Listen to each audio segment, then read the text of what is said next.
Equum et bonum est lex legum. Apa yang adil dan baik adalah hukumnya hukum. Assalamualaikum warahmatullahi wabarakatuh. Salam sejahtera untuk kita semua. Shalom Om Swastiastu, Namo Buddhaya, dan salam kebajikan. Dewan Juri yang terhormat, perkenalkan saya Nurmanda Sari selaku pembicara pertama yang akan menyampaikan opening statement dan closing statement pada perdebatan kita kali ini dengan mosi penerapan e-voting dalam pemilu di Indonesia. Dewan Juri yang terhormat, adapun status komosi perdebatan kita kali ini yaitu urgensi penerapan e-voting dalam pemilu di Indonesia yang bertujuan untuk mengimplementasikan asas-asas pemilu sebagaimana yang diatur dalam pasal 22E ayat 1 Undang-Undang Dasar Negara Republik Indonesia tahun 1945. Namun sebelum lebih jauh melangkah Dewan Juri yang terhormat, perkenankanlah saya untuk menguraikan latar belakang lahirnya mosi perdebatan kita kali ini. Dewan Juri yang terhormat, mosi perdebatan kita kali ini berakar pada metode pemungutan suara yang dilakukan secara elektronik atau e-voting yang termaktub dalam Undang-Undang Nomor 10 Tahun 2016 tentang perubahan kedua Undang-Undang Nomor 1 Tahun 2015 tentang penerapan peraturan pemerintah pengganti Undang-Undang Nomor 1 Tahun 2014 tentang pemilihan gubernur, bupati, dan wali kota yang menjadi undang-undang. Dalam pasal 85 ayat 1 dijelaskan bahwa ada dua metode pemungutan suara. Yang pertama, memberikan tanda satu kali pada surat suara, kemudian yang kedua, memberikan suara melalui perangkat pemilihan secara elektronik. Materi muatan tersebut merupakan tindak lanjut atas putusan Mahkamah Konstitusi nomor 147/PU/7 yang merupakan hasil Judicial Review nomor 32 tahun 2004 tentang peraturan pemerintah daerah. Dalam pertimbangannya, Mahkamah Konstitusi berpendapat bahwa e-voting dapat dilaksanakan selama menjalankan asas luber jurdil. E-voting itu sendiri merupakan metode pemungutan suara dan perhitungan suara yang dilakukan secara elektronik. Dewan Juri yang terhormat, demi memberikan sumbangsi pemikiran terhadap penerapan e-voting dalam pemilihan umum di Indonesia, berikut kami persembahkan perdebatan yang objektif dan komprehensif. Salam sejahtera bagi kita semua. Shalom Om Swastiastu, Namo Buddhaya, dan salam kebajikan. Assalamualaikum warahmatullahi wabarakatuh. Saya selaku pembicara kedua berada pada standing position pro yang akan menyampaikan konstruksi argumentasi mengenai perdebatan kita kali ini, yaitu penerapan sistem e-voting pada pemilu di Indonesia. Dewan Juri yang terhormat, menurut salah satu penganut aliran utilitarianism yaitu Jeremy Bentham dalam bukunya Introduction to the Principles of Morals and Legislation telah mendudukan bahwa hukum bertujuan untuk the great happiness and the greatest number. Artinya bahwa hukum dapat diakui sebagai hukum ketika memberikan kemanfaatan yang sebesar-besarnya kepada masyarakat. Konsep tersebut juga berlaku pada penerapan sistem e-voting di Indonesia. Dewan Juri yang terhormat, aspek kemanfaatan tersebut sejalan dengan original intent sebagaimana disampaikan oleh Mahfud MD selaku Ketua Majelis Hakim Mahkamah Konstitusi ketika membacakan putusan uji materi Undang-Undang Nomor 32 Tahun 2004 tentang pemerintah daerah, bahwa atas dasar asas manfaat Mahkamah menilai pasal 88 Nomor 32 adalah konstitusional sepanjang penerapan sistem e-voting memenuhi syarat secara akomodatif. Silakan saudaraku. Dewan Juri yang terhormat, pihak pro dari tadi hanya berbicara dalam aspek kemanfaatan, namun tidak menjelaskan kemanfaatan seperti apa yang dihasilkan dari penerapan sistem e-voting pada pemilu. Dewan Juri yang terhormat, terdapat beberapa kemanfaatan yang akan didapatkan ketika menerapkan sistem e-voting dalam pemilu. Adapun yang pertama, Dewan Juri yang terhormat, sistem e-voting mempercepat perhitungan suara. Secara teknis, sistem e-voting lebih cepat dan lebih akurat dalam menghitung suara dan membuat tabulasi data dibandingkan sistem perhitungan konvensional yang dengan cara membuka kertas satu persatu dan melakukan pencatatan yang membuang banyak waktu. Selain itu, Dewan Juri yang terhormat, sistem pemilihan konvensional banyak memakan waktu, biaya, dan rawan terjadi kesalahan, sehingga perlu digantikan dengan sistem e-voting yang lebih efektif dan efisien. Adapun yang kedua, Dewan Juri yang terhormat, sistem e-voting mengurangi biaya.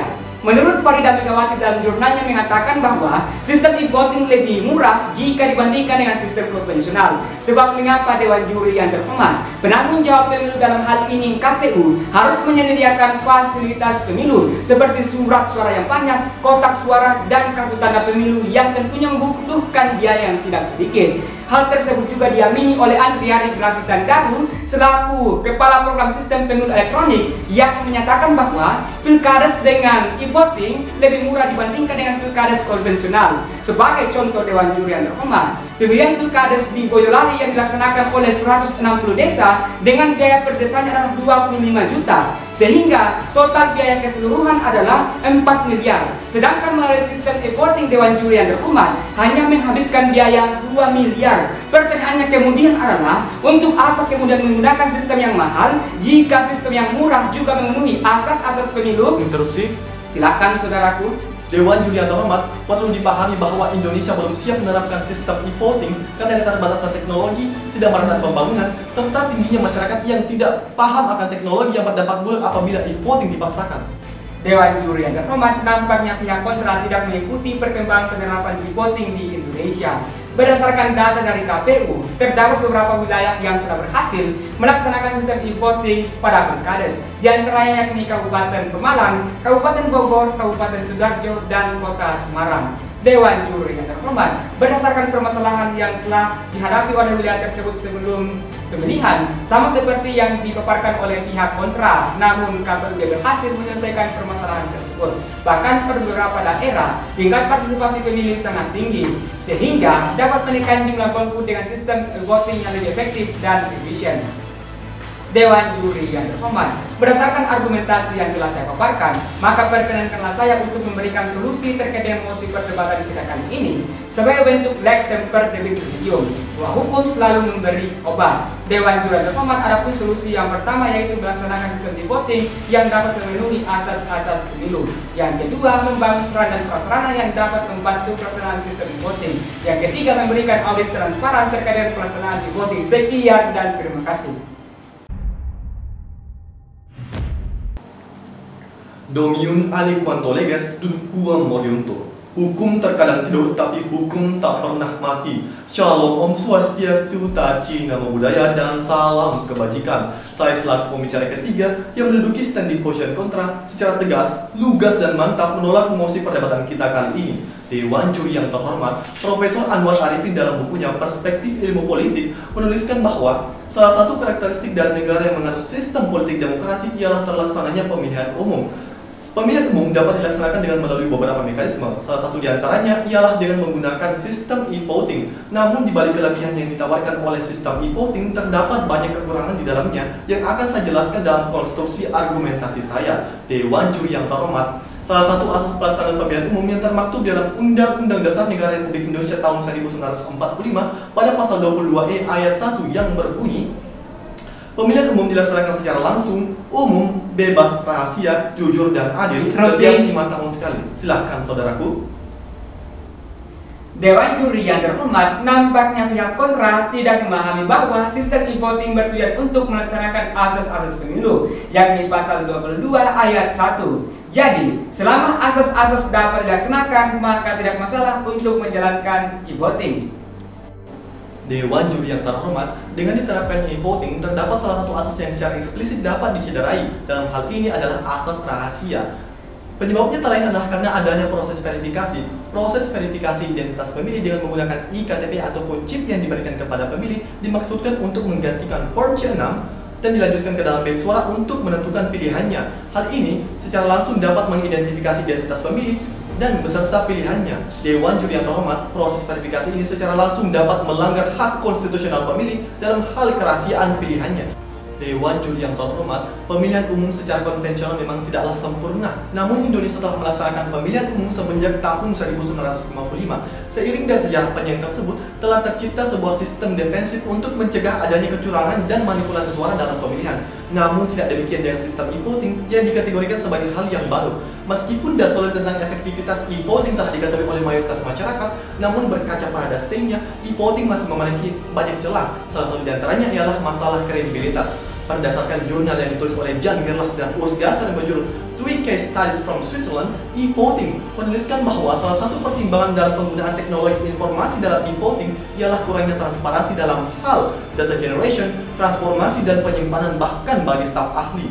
Hal ini berpotensi secara nyata menjadi ancaman terhadap legitimasi surat suara e-voting karena kurangnya transparansi ini sangatlah bertolak belakang dengan budaya politik Indonesia di mana masyarakat turut berpartisipasi aktif dalam proses perhitungan suara. Silakan saudaraku.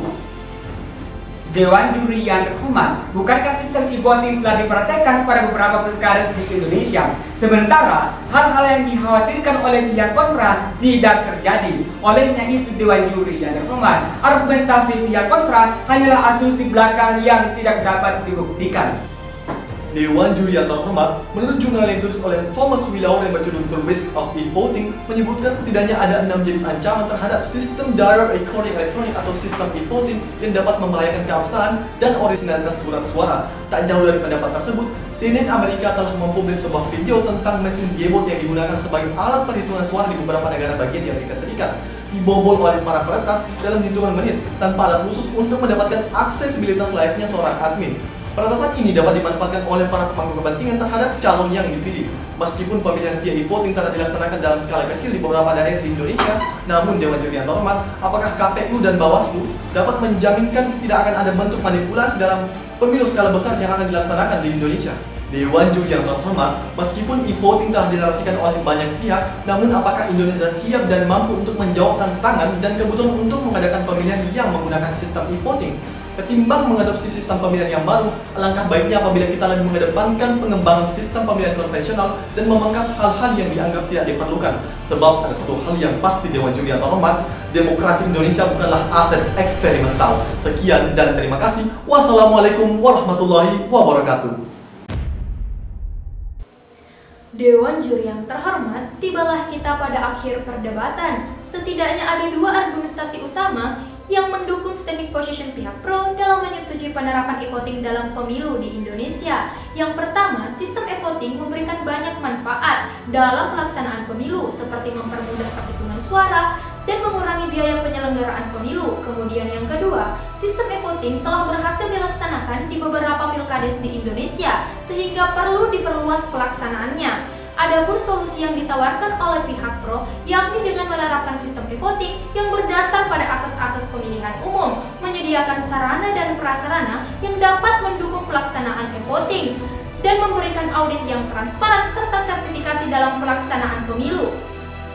Di sisi lain, pihak kontra menentang adanya pelaksanaan e-voting dalam pemilu di Indonesia dengan 2 argumentasi utama, yakni yang pertama, e-voting memiliki banyak celah, salah satunya adalah masalah kredibilitas, di mana terjadi kurangnya transparansi dalam data generation, transformasi, dan penyimpanan. Yang kedua, keamanan dalam pelaksanaan e-voting masih diragukan sebab berpotensi untuk dimanipulasi oleh hacker dan pihak ketiga. Adapun solusi yang ditawarkan oleh pihak kontra yaitu menyelaraskan perpaduan antara teknologi dan pemilihan konvensional agar tetap menjaga budaya politik bangsa.